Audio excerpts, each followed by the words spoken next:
money is a struggle. Money is a struggle. It's really, really hard. What is money energy and how do we easily elevate it?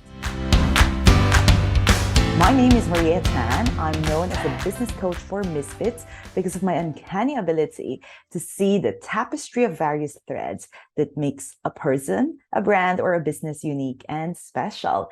This video will share what the money energy is all about, what factors affect your money energy, and how you can easily elevate your money energy. Before we begin, make sure you hit that subscribe button so you don't miss out on tips and tricks on navigating life and business as a misfit. Let's first address what money energy is. Now, think of money as that paper that you hold. This is the tangible manifestation of money, or the numbers that you see in your bank account, the numeric value of your assets, the numeric value of your investments. That is the tangible side of money. But let's look at the intangible side, the feelings that you have when you think of money, your relationship with money, your story with money. A good metaphor here is thinking lemon. When you think of lemon, there is that fruit, the lemon fruit, but there is also that sensation of lemon, that sourness of lemon, that sense of, it's sour. That sense of there's something sour about this. Now, that is your money energy. It involves the tangible and the intangible. How do you associate with money? What is your relationship with money? What memories come up with money? Now, what factors affect your money energy? The first is your conscious belief. This conscious belief is something that you already know, that is very dominant for you. An example is, I need to work hard to make money. I need to work overtime. I need to struggle. I need to compromise first. I need to push myself so that I can be rewarded, so that I'll be worthy of receiving more money. That is one example of a conscious belief. Now, if that conscious belief of I need to work hard to make money exists so strongly in you, how can you manifest money easily and effortlessly? And even if the opportunity is in front of you, you will have a tendency to self-sabotage because you're so eager to prove yourself that instead of doing your work well, you rush to do your work. You say yes, even though you don't want to. You cross boundaries. And there's so many parts of you that doesn't feel at ease with receiving money effortlessly. If you have a conscious belief of, I need to work hard to make money, then it's highly likely that money is always tight in your life. That despite the amount of work, despite the amount of doing that you do, it's never enough because it will never be enough. You only have limited time and limited energy. So to elevate that money energy, you have to work on your conscious belief. The second factor that could affect your money energy is the unconscious belief. So let's say you have a less limiting narrative, a less limiting conscious story of money. Let's say you believe, I deserve money. Now, if your unconscious belief goes something like, when I have more money, I need to be more responsible. I need to take care of more things. I need to take care of more people. I need to be accountable for more. Then even if money comes to you easily because of your conscious belief of, I deserve money, I should be rewarded for just being me, it's highly likely that money also goes out fast because there is that narrative in you, that unconscious belief that says, but I don't want to be responsible. I don't want to be accountable for so much. I don't want to feel obliged to give. I don't want to feel obliged to pay forward. So that unconscious belief also affects now your money energy, your money story. It may not be affecting the way you make money, the way you receive money, but that unconscious belief of, I do not want to be held responsible and accountable for so many things might limit you in retaining money and might actually push money out of your system faster than you want. The third factor that could affect your money energy is the collective belief. Think about your environment, the people that you talk to often, the news that you watch, the stories that you watch, your social media feed. What do they say about money? Do they say that money is an evil tool? Do they say that money is hard, that money is a struggle, that money is the root of all evil? If they do, and you have that conscious belief as well, that would double, because your personal energy combined with the collective energy of money is bad will magnify that impact on you, would magnify the effect on you.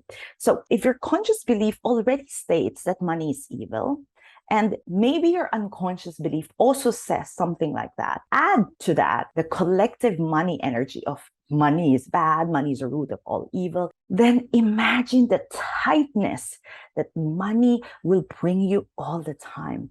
Because every now and then you'll feel as though everything is a struggle, that everything is just so hard. The fourth factor that could affect your money energy is your generational energy around money. Your generational energy is rooted in the study of epigenetics. Now, epigenetics is looking at how our genes affect our present, basically our ancestry, our combined ancestry. On top of the features that we have, our color, the way we look, the way we sound, our race, our illnesses, the things that are naturally programmed in our DNA, part of it is also the story that our ancestors have around money.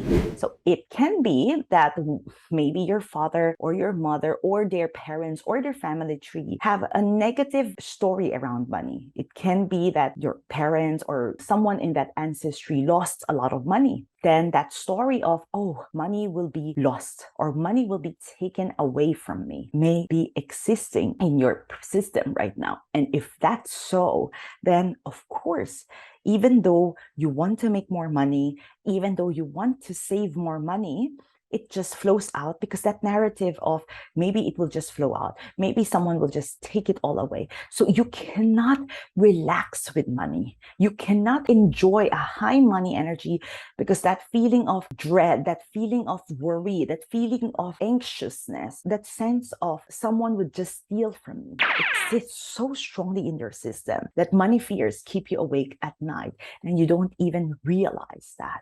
Another factor that could affect your money energy is the karmic energy. Karmic energy stems from the belief of reincarnation, that we have several past lives before having this present life, and that we are to learn something new about our energy with money.